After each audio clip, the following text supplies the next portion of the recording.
Good morning, students. Today we are going to start our next topic, that is the structure of flower, and also we will discuss about the sexual reproduction in flowers. तो सबसे पहले reproduction का discuss करने से पहले हमें plants के बारे में, जो फ्लावर्स हैं उनके बारे में कुछ पर्टिकुलर पॉइंट्स हमें पता होने चाहिए. एज यू ऑल नो कि जो फ्लावरिंग प्लांट्स हैं सिर्फ उनके अंदर कैपेसिटी होती है कि वो रिप्रोड्यूस कर सकते हैं. In previous classes you have study, हम लोग दो टाइप के प्लांट हमने पढ़े थे. एक होते हैं जिम्नोस्पर्म्स और सेकंड वन हमारे होते हैं एंजियोस्पर्म. ठीक है, तो जिम्नोस्पर्म जो होते हैं ये फ्लावर प्रोड्यूस नहीं करते, so these are called as flowerless plant. और एंजियोस्पर्म जो होते हैं ये फ्लावर को प्रोड्यूस करते हैं. तो जो सेक्सुअल रिप्रोडक्शन होता है प्लांट्स के अंदर, that is the main part by using the flower, वो किसके अंदर होता है, हमारा एंजियोस्पर्म्स के अंदर. ठीक है, तो आपको पता चल गया होगा हम लोग किसके बारे में स्टडी करने वाले. We are going to start about the flower. एक फ्लावर के अंदर आप लोगों ने देखा है कि फ्लावर के अंदर मेल और फीमेल अगर दोनों पार्ट प्रेजेंट होते हैं तो हम उसको बोलते हैं बायसेक्सुअल. क्योंकि जो वर्ड है बाय, इसका मीनिंग क्या हो जाएगा, बाय का मीनिंग क्या हो जाएगा, इसका मतलब हो जाएगा टू. सेक्सुअल का मतलब कि दो अलग अलग सेक्सेस हैं, एक मेल है एक फीमेल है. तो इसमें हमारा एग्जांपल दे रखा, मस्टर्ड का दे रखा है, हिबिस्कस का दे रखा है. ये देखिए मेरे हाथ में एक छोटा सा फ्लावर आपको नज़र आ रहा होगा, इसको हम लोग बोलते हैं हिबिस्कस या चाइना रोज़, जो नॉर्मली हमारे गार्डन्स के अंदर बहुत कॉमनली जो है वो मिलता है. ठीक है, उसके बाद नेक्स्ट अगर हम लोग देखें इसके अंदर, तो कुछ फ्लावर ऐसे होते हैं प्लांट्स के अंदर जिनके अंदर एक सिंगल सेक्स प्रेजेंट होता है, जिसको हम लोग बोलते हैं यूनिसेक्सुअल फ्लावर. इसका सबसे कॉमन एग्जांपल है हमारा पपाया का. कि पपाया प्लांट आप लोगों ने देखा होगा, पपीते का जो प्लांट लगाते हैं वो कभी भी एक सिंगल प्लांट ग्रो नहीं करता, हमेशा में दो प्लांट लगाने होते हैं, क्योंकि उसके ऊपर मेल और फीमेल जो फ्लावर्स होते हैं वो सेपरेट फ्लावर के ऊपर जो हमारे ग्रो करते हैं. अब हम लोग स्टडी करते हैं different parts of a flower की, फ्लावर के कौन कौन से हमारे पार्ट्स होते हैं. फर्स्ट आप एक थ्योरेटिकली देख लीजिए, उसके बाद मैं आपको जो चाइना रोज़ का फ्लावर मैंने ले रखा है उसके अंदर आपको सारी डिटेल से समझाती हूँ. तो फर्स्ट जो पार्ट है हमारा ये होता है कि एक फ्लावर जो होता है ये जिस डाली के ऊपर ग्रो करता है, तो जो उसका बेस जो होता है that is called as the pedicel. ठीक है, यानी कि ये देखिए ये जो फ्लावर है इसकी जो छोटी सी हमें डाली दिख रही है यहाँ पे, इसको हम लोग किसका नाम देते हैं, this is called as pedicel. हम इसको किसका नाम देंगे, पेडिसल का नाम देते हैं. उसके बाद इसका जो ये बेस वाला पार्ट होता है, यहाँ पे ये बेस का जो पार्ट है, ये वाला जो पोर्शन होता है ये एक्सपैंड करता है, जिसके ऊपर से अदर जो पार्ट्स हैं आप देख रहे हैं कि बहुत सारे पार्ट्स इसके ऊपर ग्रो कर रखे हैं. तो ये पार्ट जो ग्रो कर रहे हैं, तो ये जो बेसमेंट होता है इसको हम लोग नाम किसका देते हैं, this is called as thalamus और रिसेप्टिकल. ये देखिए स्ट्रक्चर में आपको यहाँ पर ये जो स्ट्रक्चर दिखा रही हूँ मैं अभी, ठीक है, this particular one, this is called as the thalamus. उसके बाद नेक्स्ट आता है कि प्लांट के अंदर ये अलग अलग लेयर आपको दिख रही हैं. ये एक फर्स्ट लेयर है, सेकंड लेयर, उसके बाद एक ये लेयर बनी हुई है. तो प्लांट्स में डिफरेंट जो लेयर्स बनती हैं, this layer will called as whorls. हम इसको किसका नाम देते हैं, वर्ल्स का हम इनको जो है नाम देते हैं. तो बेसिकली जो वर्ल्स होती हैं डिफरेंट लेयर्स होती हैं. तो सबसे आउटर मोस्ट जो लेयर है हमारे पास वो किसकी होती है, ये हमारे पास होता है ग्रीन कलर का स्ट्रक्चर प्रेजेंट होता है, जिसको हम लोग किसका नाम देते हैं, कैलेक्स का. ठीक है, ये देखिए आप लोग को इसके अंदर दिख रहा होगा कि ये ग्रीन कलर का स्ट्रक्चर जो आपको ये वाला विजिबल है, this green colour part, this is called as the calyx. ठीक है, कैलेक्स हो गया पूरा ग्रुप, यानी कि ये पूरा का पूरा हमारा जो है ये कंबाइन, इसके अंदर कई सारे पार्ट्स हैं. देखिए इसमें अगर आप लोग देखें तो ये एक अलग पार्ट है, इसके अंदर ये अलग है, ये अलग है, डिफरेंट इसके अंदर 4-5 पार्ट्स हमारे. तो इनको हम लोग सेपरेटली क्या बोलते हैं, separately these are called as sepals. और इनका मेन फंक्शन क्या होता है कि जब एक फ्लावर अराइज करता है तो बड बनती है सबसे पहले. तो जो बड कंडीशन जो होती है वो किससे शो होती है, हमारी ये सेपल उसको क्या करेंगे, प्रोटेक्ट करके रखते हैं. उसके बाद नेक्स्ट हमारे आते हैं ये कलरफुल पार्ट. आप लोगों ने देखा होगा कि फ्लावर्स के अंदर जो है डिफरेंट टाइप के कलर प्रेजेंट होते हैं, जिससे जो उनकी ब्राइटनेस है, उनकी अलग स्मेल आती है, फ्रेगनेंस आती है हमारे पास. तो वो जो कलर है वो कलरफुल पार्ट किसको रिप्रेजेंट करता है, that colourful part is represented by a term called as corolla. यानी कि इन सबको, ये जो 4-5 जितने भी पार्ट मेरे पास आपको नज़र आ रहे हैं फ्लावर के, हम इसको किसका नाम देते हैं, कोरोला का नाम हम इनको देते हैं. एंड सिंगुलर अगर हम इसको बात करें कि सिंगुलर क्या कहेंगे, यानी कि ये एक जो सिंगल पार्ट है ये मैंने अलग निकाल दिया, सिंगल पार्ट जो है इसको हम लोग किसका नाम देंगे, this is called as the petals. ठीक है, ये सेपल्स के अंदर की लेयर होती है। सबसे आउटर लेयर कौन सी होगी हमारे यहाँ पे, सेपल हो गए, उसके बाद हमारे कौन से आगे, पेटल्स आगे।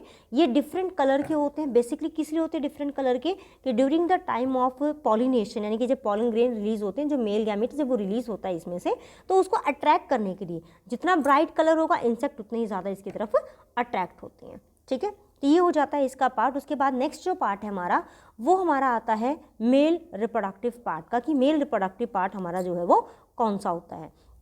तो मेल रिप्रोडक्टिव की अगर हम लोग बात करें इसके अंदर, तो मेल जो स्ट्रक्चर होता है हम उसको नाम देते हैं किसका, स्टेमन का। ठीक है, तो स्टेमन का आप लोग को दिख रहा होगा इसके अंदर कि यहाँ पर जो है ये बंच में प्रेजेंट है, ये वाले सारे के सारे हमारे स्टेमन है, बंच में प्रेजेंट है। तो अगर हम लोग सिंगल का स्ट्रक्चर स्टडी करें तो सिंगल के अंदर क्या होता है, एक फिलामेंट होता है और एक होता है एंथर। ये येलो कलर के स्ट्रक्चर आपको जो इसके अंदर नजर आ रही हैं, this yellow colour structure are called as the anther, और ये जिस पर्टिकुलर स्टिक लाइक स्ट्रक्चर से, एक थ्रेड लाइक स्ट्रक्चर से अटैच हो रखी है इस पर्टिकुलर ट्यूब के ऊपर, this is called as the filament. और ये फिलामेंट के साथ जब ज्वाइन करता है एंथर, तो बीच में एक टिश्यू स्ट्रक्चर प्रेजेंट होता है जो इसको होल्ड करके रखता है, and that is called as connective tissue. जब एंथर है, जब हम इसको देखते हैं बहुत डीपली, जब इसको स्टडी करते हैं तो इसके पार्ट्स बने होते हैं। ठीक है, तो उन पार्ट्स को हम लोग किसका नाम देते हैं, एंथर लोब्स का। और जब ये मैच्योर हो जाता है, मैच्योर का मतलब जब अच्छे तरीके से पक जाता है पूरी तरीके से, तो अब इसको हम लोग जब डिवाइड करते हैं तो इसमें से जब हम लोग इसको ऐसे हाथ लगा के देखेंगे यहाँ पे, तो इसमें से क्या होता है, येलो कलर का पाउडरी सब्सटेंस रिलीज होता है, and that is called as the pollen grain. तो पॉलन ग्रेन किससे रिलीज होते हैं, ये रिलीज होते हैं हमारे पॉलन सैक से। और जो लास्ट में आप लोग देख रहे हैं डी जो है डायग्राम के अंदर, इसमें आप लोग देखें, इसमें स्ट्रक्चर दिखा रखा है किसका, हमारा पॉलन ग्रेन का। उसके अंदर 2 मेल गैमेट जो होते हैं वो प्रेजेंट होते हैं। ठीक है, उसके बाद नेक्स्ट जो आता है वो हमारा आता है फीमेल पार्ट। हमारा जो मेल पार्ट है इसको हम लोग स्टेमन भी बोलते हैं, इसको हम लोग जो है एंड्रोशियम का जो नेम है वो भी हम जो है इसको देते हैं, it is also called as a androecium. Pollen grain कितने बनेंगे, ये अनकाउंटेबल होता है। रीज़न क्या होता है कि ह्यूज अमाउंट में रिलीज होते हैं ये। उसके बाद नेक्स्ट हमारा आता है फीमेल का पार्ट। अगर मैं इस फ्लावर के सारे ये पार्ट्स अगर मैं रिमूव कर देती हूँ, लेट मी रिमूव इट, ये देखिए बड़े आराम से हम लोग इसको जो है रिमूव करते हैं।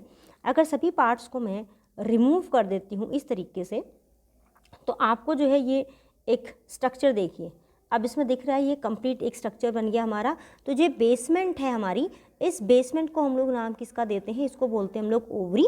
और एक ये ट्यूब लाइक स्ट्रक्चर बनता है जिसको हम लोग नाम किसका देते हैं, स्टाइल का। और टिप जो पोर्शन है, ठीक है, जो टिप पोर्शन होता है ये बाइफर्केटेड है, कई सारे पार्ट्स के अंदर ये डिवाइडेड हो रखा हमारा। इस पोर्शन को ये देखिए, इसमें ये टिप पोर्शन जो इसके अंदर आपको दिख रहा होगा, ये कई सारे पार्ट्स में इस तरीके से डिवाइडेड होता है। इसको हम लोग नाम किसका देते हैं, इसको हम लोग नाम देते हैं स्टिग्मा का। ठीक है, तो ये स्टिग्मा होता है एक फ्लावर के अंदर, ये इसकी स्टाइल होगी और ये हो जाती है इसकी ओवरी। ठीक है, तो ओवरी जो होती है इसके अंदर क्या प्रेजेंट है, जो ओवरी है हमारी इसके अंदर बेसिकली जो है प्रेजेंट होता है हमारा ओव्यूल। ये देखिए मैंने इसको एक सिंपल थ्रेड लाइक स्ट्रक्चर से मैंने इसको अलग कर दिया है। तो ये आपको जो स्ट्रक्चर दिख रहा है यहाँ पे, basically this particular structure that is shown on this, ये देखिए this particular part is called as a stigma of a flower. ठीक है, अगर हम इसकी बात करें कि इसको सिर्फ हम लोग किसका नाम देते हैं, कार्पल का नाम देते हैं, नहीं, इसको जो है बेसिकली 3-4 नेम्स हमारे आते हैं। हम इसको गाइनोशियम भी बोलते हैं, पिस्टल भी बोलते हैं, एंड एज वेल एज हम इसको कार्पल का भी नाम देते हैं। ठीक है, कार्पल जो होते हैं कई सारे फ्यूज़न के साथ बनता है हमारा। जो कार्पल है इसके सेंट्रली पॉइंट में आप लोग देखिए एक आपको ये स्ट्रक्चर नज़र आ रहा है जिसको हम लोग बोलते हैं ओव्यूल। ओव्यूल एक्चुअली में क्या होता है कि ओव्यूल का मेन फंक्शन होता है फ्यूचर में सीड्स को प्रोड्यूस करवाना। ठीक है, उसके बाद हम लोग देखते हैं अलग अलग पार्ट का, कि सबसे फर्स्ट वन जो पार्ट है स्टिग्मा, जो टर्मिनल पार्ट है, ये क्या करेगा, जो टर्मिनल पार्ट होता है जब पॉलन ग्रेन रिलीज होते हैं during the process of pollination, तो ये उनको रिसीव करता है। ठीक है, यानी कि उनको रिसीव करेगा। अगर वो सेम स्पीशी से हैं, उसी स्पीशी के हैं, तो ये उनको आगे फॉरवर्ड करवाएगा कि ये रिप्रोडक्शन करवा सके, अगर नहीं है तो आगे फॉरवर्ड नहीं करवाएगा। नेक्स्ट पार्ट जो है हमारा स्टाइल, जो नेक्स्ट पार्ट है स्टाइल, स्टाइल क्या करता है कि ये पॉलन ट्यूब को जर्मिनेट कराता है। जब पॉलन ग्रेन ऊपर गिरता है तो एक tube like structure pass out करता है, क्योंकि आपको पता है कि देखिए जो ओव्यूल जो है वो बहुत बेसमेंट पे है और स्टिग्मा बहुत ऊपर है, तो स्टिग्मा के ऊपर रिसीव किए हैं, तो उसको वहाँ तक ट्रैवल करवाने के लिए, वहाँ तक पहुँचाने के लिए वो क्या करेगा, basically it will require a connectivity. तो स्टाइल एक कनेक्टिविटी शो करता है जो क्या करेगा, पॉलन ट्यूब की लेंथ को इंक्रीज करवाएगा ताकि वो ओवरी तक पहुँच सके। उसके बाद जो हमारा नेक्स्ट जो पार्ट आता है वो हमारा पार्ट आता है किसका, ओवरी का। ओवरी के अंदर जो होता है मल्टीपल नंबर्स इसके अंदर प्रेजेंट होते हैं। जो मल्टीपल नंबर्स हैं बेसिकली वो किसके प्रेजेंट है, these are present of ovules. इसके अंदर जो है ओव्यूल जो है वो प्रेजेंट हैं इसके अंदर। अगर हम इसमें देखें तो जो ओव्यूल्स हैं बेसिकली ये अलग अलग नेम से हम इसको इंडिकेट करते हैं। हम इसको ओव्यूल का भी नाम देते हैं, हम इसको ओवम भी बोलते हैं, हम इसको एग भी बोलते हैं। All these are normally we called as the female gamete. ठीक है, ओव्यूल के अंदर हमारा फीमेल गैमीट प्रेजेंट होता है जिसको ओवम या हम एग का जो है नाम देते हैं। हर एक ओव्यूल के अंदर एक एग प्रेजेंट होगा। जितने ओव्यूल हैं उतने ही उसके अंदर एग होंगे। एक ओव्यूल है तो एक एग होगा। अगर वहाँ पे कहते हैं हम लोग कि 10 ओव्यूल प्रेजेंट है तो 10 के अंदर अलग अलग सेपरेट जो है एक एक एग प्रेजेंट होगा। ओवरी के अंदर अगर आप लोग यहाँ पे देखें एक ये पार्टीशन इसके अंदर बना रखा है, तो ये जो स्ट्रक्चर है जिसके अंदर ओव्यूल अपने आप को सेफली रखता है, this is called as a locule. हम इसको किसका नाम दे देते हैं, this is called as a locule. अगर सिंगल लोक्यूल है, एक पोर्शन है, तो हम उसको बोलेंगे यूनिलोकुलर। अगर उसके बहुत सारे पार्ट है तो हम उसको बोलते हैं मल्टी लोकुलर। ठीक है, जैसे आप लोग अगर आप सीड ऐसा देखते हैं जिसके अंदर हम उसको ओपन करें तो एक सिंगल पार्ट निकलता है, तो वो यूनिलोकुलर होता है। जैसे हमारा मेज़ का है, मक्के का दाना होता है हमारा। ठीक है, उसी तरीके से अगर आप लोग ओपन करते हैं गवा को, यानी कि अमरूद को ओपन करें, या फिर आप ओपन करते हैं पोमेग्रेनेट को, अनार को अगर ओपन करें, तो उसके अंदर बहुत सारे छोटे छोटे कंपार्टमेंट आपको दिखते हैं। That is called as a multi locular structure. ठीक है, उसके बाद नेक्स्ट हम लोग स्टडी करेंगे about the process of reproduction and seed formation. Process of reproduction का सबसे बेसिक जो स्टेप हमारा आता है वो हमारा आता है किसका, पॉलिनेशन का। कि पॉलिनेशन कैसे होगा, पॉलिनेशन का मतलब क्या हो जाएगा, transfer of pollen grain. Next step आता है हमारा इसके अंदर फर्टिलाइजेशन का। उसके बाद जो नेक्स्ट स्टेप है वो होता है post fertilization changes. Post fertilization changes का मतलब कि फर्टिलाइजेशन होने के बाद क्या क्या होना है, यानी कि ओव्यूल है वो क्या बनेगा, ओवरी है वो क्या बनेगी, स्टाइल है, स्टिग्मा, उन सब का क्या बनेगा, वो हम इसके अंदर स्टडी करते हैं। तो फर्स्ट हमारा जो प्रोसेस आता है वो है हमारा पॉलिनेशन का। पॉलिनेशन को सिंपली डिफाइन करें तो क्या होता है, it is the simple transfer of pollen.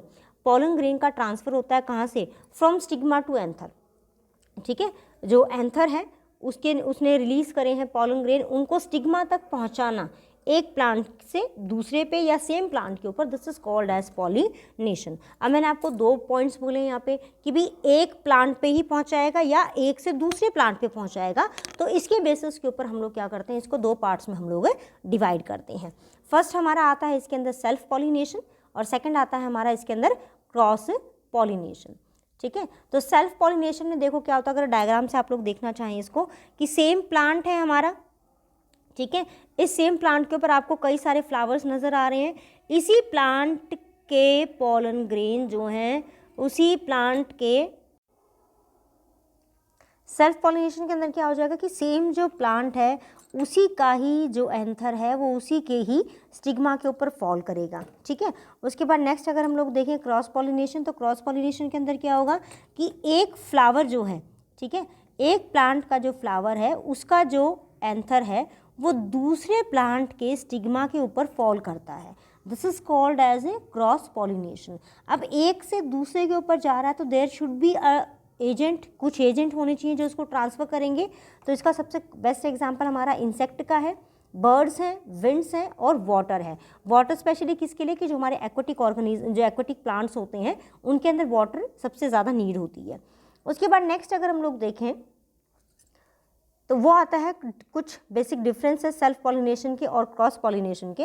तो self pollination as you know कि सिंपल है कि भी सेम फ्लावर के ऊपर ही हो रहा है। ठीक है, क्रॉस पॉलिनेशन में 2 डिफरेंट फ्लावर का हम लोग यहाँ पे यूज़ करते हैं। सेल्फ पॉलिनेशन में कोई एजेंट नहीं चाहिए क्योंकि सेम फ्लावर पे है। ठीक है, सेम फ्लावर पे, तो इसका मतलब दोनों का जो मैच्योरिटी पीरियड है वो भी क्या होगा, सेम होगा। क्रॉस पॉलिनेशन के अंदर हमें एजेंट की रिक्वायरमेंट है। एजेंट की रिक्वायरमेंट है इसका मतलब उसकी जो मैच्योरिटी पीरियड है, यानी कि मेल और फीमेल दोनों जो पार्ट्स हैं वो अलग अलग टाइम के ऊपर जो हमारे यहाँ पे मैच्योर होते हैं। और दूसरा, क्रॉस पॉलिनेशन वाले जो फ्लावर हैं वो अट्रैक्ट किस वजह से होते हैं? Due to the colour. ठीक है, कलर की वजह से वो अट्रैक्ट होंगे तो उनका ब्राइट कलर होता है, as well as they will produce the nectar. उसके बाद नेक्स्ट हमारा आता है अबाउट द फर्टिलाइजेशन, कि फर्टिलाइजेशन जो है वो कैसे होगी इसके अंदर। फर्टिलाइजेशन सबसे पहले हमें डेफिनेशन पता होनी चाहिए, what is the meaning of fertilization. Fertilization क्या होता है? Simple fusion of male and female gamete, this is called as fertilization. और फर्टिलाइजेशन के लिए प्लांट्स के अंदर सबसे ज़्यादा नेसेसरी क्या है कि वो किससे डेवलप होगी? वो डेवलप होगी पॉलन ट्यूब से, यानी कि फीमेल का जो पार्ट है उसके ऊपर यहाँ पे जब पॉलन ग्रेन्स फॉल करेंगे तो वो इस तरीके से एक ट्यूब लाइक स्ट्रक्चर को डेवलप करेंगे। इस ट्यूब लाइक स्ट्रक्चर को हम लोग किसका नाम देंगे? पॉलन ट्यूब का। जो पॉलन ट्यूब है वो स्टिग्मा से जब ग्रो करती है तो ग्रो करके वो ओव्यूल के अंदर एक पर्टिकुलर पॉइंट पर एंट्री करती है, जिसको हम लोग किसका नाम देते हैं? माइक्रोपाइल एंड का।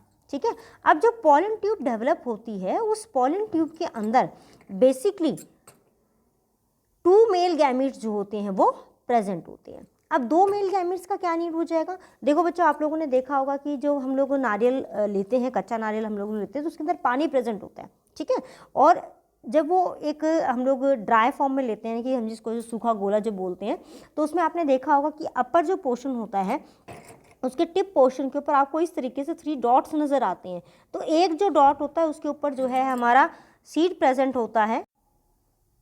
तो आपने देखा होगा कि भाई जो स्ट्रक्चर है इसमें एक में तो सीड प्रेजेंट होता है, बाकी 2 जो पार्ट होते हैं उसके अंदर कुछ वर्कआउट नहीं होता। और फिर एक नारियल का उसके अंदर कच्चा नारियल जो होता है उसके अंदर पानी होता है। जब वो पक जाता है तो वो पानी चला कहाँ जाता है? ठीक है, तो इसके बेसिस के ऊपर हम लोग करते हैं कि जो मेल गैमेट है वो 2 अलग अलग सेल्स को फर्टाइल करता है एक ओव्यूल के अंदर। ठीक है, जिससे दोनों अलग अलग चीज़ें बनाते हैं। तो फर्स्ट जो होता है हम उसको किसका नाम देते हैं? फर्स्ट होता है सिंपल कि 1 जो मेल गैमेट है वो फ्यूज़ करता है with the egg to form the zygote. वो क्या बनाएगा? हमारा जाइगोट, क्योंकि यहाँ पे मेल और फीमेल गैमेट की फ्यूजन चल रही है, सिंपल फ्यूजन, जिसकी वजह से सीड बनेगा हमारा, यानी कि जाइगोट बनेगा, जिससे क्या बन रहा है? हमारा जाइगोट बन रहा है। तो इसको हम लोग किसका नाम देते हैं? सिनगैमिका। दूसरा जो मेल गैमेट है वो फ्यूज़ करता है 2 पोलर न्यूक्लियाई के साथ, यानी कि 2 अलग अलग न्यूक्लियस पड़े हैं इस तरीके से, उनके साथ फ्यूज़ हो रहा है एक और। तो यहाँ पे टोटल सेल कितने हो गए हमारे पास? टोटल कितने हो गए यहाँ पे? 3 न्यूक्लियस हो गए। तो इस फ्यूज़न को हम लोग किसका नाम देते हैं? ट्रिपल फ्यूज़न का, because the syngamy and triple fusion दोनों प्लांट में एक साथ चल रही हैं। That's why in plant it is called as a double fertilization. और डबल फर्टिलाइजेशन जो है ये एंजियोस्पर्म प्लांट का एक यूनिक फीचर होता है। अब इस पूरे प्रोसेस को हम लोग डायग्राम से देखते हैं। ये देखिए इसके अंदर आप लोग कि जैसे ही पॉलन ट्यूब के ऊपर स्टिग्मा के ऊपर पॉलन ग्रेन गिरे तो पॉलन ग्रेन ने क्या करा? अपनी पॉलन ट्यूब डेवलप करवा ली। इसमें आप लोग देखिए कि यहाँ पे 2 मेल न्यूक्लियस दिखा रखे, ये आगे एक ट्यूब न्यूक्लियस दिखा रखा है। इसका मेन फंक्शन होता है कि इसके रास्ते में आने वाले, यानी कि पॉलन ट्यूब जब जर्मिनेट होती है तो जर्मिनेट होते समय उसके रास्ते में जो भी कुछ अलग अलग पार्ट्स आ रहे हैं उनको डाइजेस्ट करना। ठीक है, ताकि पॉलन ट्यूब के लिए वो पाथ अपना क्रिएट कर सके। तो ये इसके अंदर जो है हमारा बेसिकली क्रिएट हो जाएगा। अब जैसे ही वो इसके अंदर इसमें वो डेवलप करेगा हमारे अलग अलग पार्ट्स को, जब ये डेवलप करना स्टार्ट करता है तो ऑटोमेटिकली सेंटर जो पार्ट है, अगर इसको थोड़ा हम एनलार्ज करके इसके स्ट्रक्चर को अगर हम लोग देख लेते हैं, थोड़ा सा एनलार्जमेंट में अगर हम लोग देखें इसके स्ट्रक्चर को, तो ये देखिए इसमें आपको दिख रहा हो कि ये जो पॉइंट है यहाँ पे, ये है हमारा माइक्रोपाइलर एंड का, जहाँ से पॉलन ट्यूब अंदर की तरफ एंटर करती है। इस पर्टिकुलर पार्ट में अगर आप लोग देख रहे हैं यहाँ पे आपको 3 सेल नज़र आ रहे हैं। जो सेंटर वाला जो सेल है this is called as the egg cell. ठीक है, अगर मैं इसको इस तरीके से अलग एक स्ट्रक्चर बना के आपको दिखाती हूँ, यहीं पे साइड में इसको एक छोटा सा स्ट्रक्चर बना लेते हैं। इसमें देखिए, इसमें इस तरीके से सेल बना रखे हैं। नीचे यहाँ पे हमारे 3 सेल हैं। तो ये वाला सेल जिसको मैंने शेडेड कर दिया है this is the egg cell. ठीक है, उसके बाद सेंटर में ये वाला जो पोर्शन है, अब इसको देखते हैं हम लोग। सेंटर पे यहाँ पे इस तरीके से सेल तो एक है बट उसके पास न्यूक्लियस 2 बना रखे हैं, इसको हम लोग बोलते हैं पॉलर न्यूक्लियाई। और ऊपर 3 सेल फिर अलग से प्रेजेंट है। तो ये जो 3 सेल्स हैं इनको हम लोग नाम देते हैं किसका? Antipodal cell. ये नीचे वाले 2 सेल जिनका कोई काम नहीं हो रहा, इनको हम लोग नाम देते हैं सिनर्जिड्स सेल का। ठीक है, ये सिनर्जी सेल्स होते हैं जिनका सिंपल काम होता है पॉलन ट्यूब को रास्ता दिखाने के, भी एग सेल यहाँ पे तेरे को यहाँ पे जाना है। ठीक है, उसके बाद नेक्स्ट देखिए इसके अंदर क्या हो जाएगा कि जो हमने बोला है डबल फर्टिलाइजेशन का प्रोसेस है, पहला हो रहा है सिनगैमी सिंपल फ्यूजन, तो वो हमारा इस पर्टिकुलर पॉइंट पे चला। यहाँ पे क्या हो रहा है, मेल एंड फीमेल जो गैमेट है वो फ्यूज़ हो रहे हैं, तो सिंपल फर्टिलाइजेशन चल गई। उसके बाद सेंटर वाला जो पोर्शन है पोलर न्यूक्लियाई का, यहाँ पे ये वाला हमारा मेल गैमीट है, ये दो हमारे पोलर न्यूक्लियाई यहाँ पे फ्यूज़ हो रहे हैं, फ्यूज़ होके क्या बना रहे हैं, ये ट्रिपल स्ट्रक्चर, जिसको हम लोग किसका नाम देते हैं, एंडोस्पर्म का। ठीक है, जब फर्टिलाइजेशन हो रही है सिंपल, तो इसका जो रिजल्ट है उसको हम लोग किसका नाम देते हैं, जाइगोट का हम लोग जो है इसको नेम देते हैं। उसके बाद हम लोग नेक्स्ट देखते हैं कि फर्टिलाइजेशन के बाद हम लोगों ने बोला कि पोस्ट फर्टिलाइजेशन चेंजेस होंगी। पोस्ट फर्टिलाइजेशन चेंजेस का मतलब है कि कौन सी चीज़ किसके अंदर कन्वर्ट हो जाएगी। तो इसमें देखो डायग्राम के अंदर एक सिंपल इसके अंदर रिव्यू दिखा रखा है हमारा, कि जो हमारा जाइगोट है वो किस में कन्वर्ट हो जाएगा, हमारा ये कन्वर्ट हो जाएगा एम्ब्रियो के अंदर। ठीक है, और ओव्यूल को बाहर से प्रोटेक्ट करने के लिए जो स्ट्रक्चर्स प्रेजेंट होते हैं वो किस में कन्वर्ट हो जाते हैं, वो कन्वर्ट हो जाते हैं सीड कोट में, जिनको हम लोग किसका नाम देते हैं, इंटेगुमेंट का। ओवरी जो है वो कन्वर्ट हो जाती है किसके अंदर, फ्रूट के अंदर। जो ट्रिपल फ्यूजन हुई थी जिसका रिजल्ट है हमारा एंडोस्पर्म, वो एंडोस्पर्म ही रहता है लेकिन वो थोड़ा मैच्योर हो जाता है। एंडोस्पर्म का काम क्या होता है कि जो डेवलप हो रहा है यहाँ पे हमारा ये ओव्यूल, जो एम्ब्रियो यहाँ पे डेवलप हो रहा है, जो बाद में किस में कन्वर्ट हो जाएगा, सीड में कन्वर्ट हो जाएगा, ये उसको जो है ये किस में कन्वर्ट हो जाएगा हमारा, ये हमारा कन्वर्ट हो जाएगा सीड के अंदर। ठीक है, तो ये देखिए इसमें हम लोग एक डिस्क्रिप्टर देखते हैं बहुत शॉर्ट में, कि जाइगोट जो है वो डिवाइड करके किस में कन्वर्ट हो जाएगा, एम्ब्रियो में। ठीक है, और एम्ब्रियो जो है वो पूरा का पूरा, क्योंकि ओव्यूल के अंदर हो रहा है, तो हमारा ओव्यूल जो है वो किस में कन्वर्ट हो जाएगा बाद में, सीड में। और उसके ऊपर आउटर कवरिंग जो है हमारी वो किस में कन्वर्ट हो जाएगी, फ्रूट में। ओवरी किस में कन्वर्ट हो रही है, फ्रूट में। तो सीड को कवर करने के लिए जो स्ट्रक्चर है उसको हम लोग किसका नाम देते हैं, फ्रूट वॉल को, जिसको बोला जाता है पेरिकार्प का। ठीक है, जो पेरिकार्प होता है उसके ऊपर हार्ड कवरिंग हो सकती है, सॉफ्ट कवरिंग हो सकती है, डिपेंड करता है on the nature of the fruit की वो कैसा है। अब आप लोगों ने देखा होगा कि मोस्टली जो फ्रूट्स जो सीड्स होती हैं वो फ्लावर जो फ्रूट है उसके अंदर छुपे हुए होते हैं। ठीक है, बट कुछ एक के अंदर बाहर भी होते हैं, तो वो हमारे अलग अलग टाइप्स के जो है फ्रूट हमारे प्रेजेंट होते हैं। उसके बाद हम लोग देखते हैं इसके अंदर अपना लास्ट टॉपिक, वो है हमारा सीड जर्मिनेशन का, कि सीड जर्मिनेट कैसे करता है। Seed as you all know कि सीड के अंदर जो होता है एक स्मॉल स्ट्रक्चर हमारा प्रेजेंट होता है, जिसको हम लोग बोलते हैं फ्यूचर प्लांट या एम्ब्रियो, हम उसको जो है नाम देते हैं। जो एम्ब्रियो होता है, जैसे हम इसको शो करते हैं सॉइल के अंदर, providing the essential growing condition, अगर सारी कंडीशन उसके पास एसेंशियल है तो वो ग्रो करेगा इजीली। तो जब वो जर्मिनेट करता है, ये प्रोसेस क्या कहलाएगा हमारा, जर्मिनेशन का। जब वो जर्मिनेट करता है तो उसके अंदर से आप लोगों ने ऑब्जर्व किया होगा, जब आप लोग स्प्राउटिंग करते हैं तो उसमें एक अपर पोर्शन होता है, एक लोअर पोर्शन होता है। तो अपर जो पोर्शन होता है वो होता है प्लिम्यूल का, जो कि शूट में कन्वर्ट होती है। लोअर पोर्शन हमारा होता है रेडिकल का, जो कि रूट में कन्वर्ट होती है। अब यहाँ पे आप लोग देखें, यहाँ पे दो पार्ट हैं, and this parts are called as a cotyledon. अगर दो कॉटलिडॉन है तो हम प्लांट को किसका नाम देते हैं, डायकॉट का। अगर दो नहीं होते, सिंगल एक इस तरीके से है और उसमें इस तरीके से पार्ट्स अराइज करते हैं, तो this type of seed is called as a monocot. ठीक है, तो दो टाइप हो गए हमारे, मोनोकॉट और डायकॉट। तो that's all about the plant, कि उसके अंदर रिप्रोडक्शन कैसे हो रही है, सीड फॉर्मेशन कैसे हो रही है। Meet you in the next video, till then